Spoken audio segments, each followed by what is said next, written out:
Kak, iya dek. Kenapa Melisa? Kok mukanya jadi sedih gitu? Ada masalah kah? Sayang, tolong siapin makan siang Mas ya. Tunggu sebentar ya dek, kakak siapin makanan untuk Mas Rangga sebentar ya. Habis itu baru kita lanjut cerita.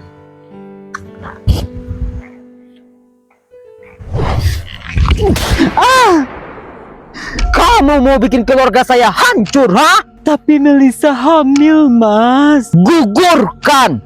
Ingat, sekali lagi kamu seperti ini, habis kamu saya bikin. Mas!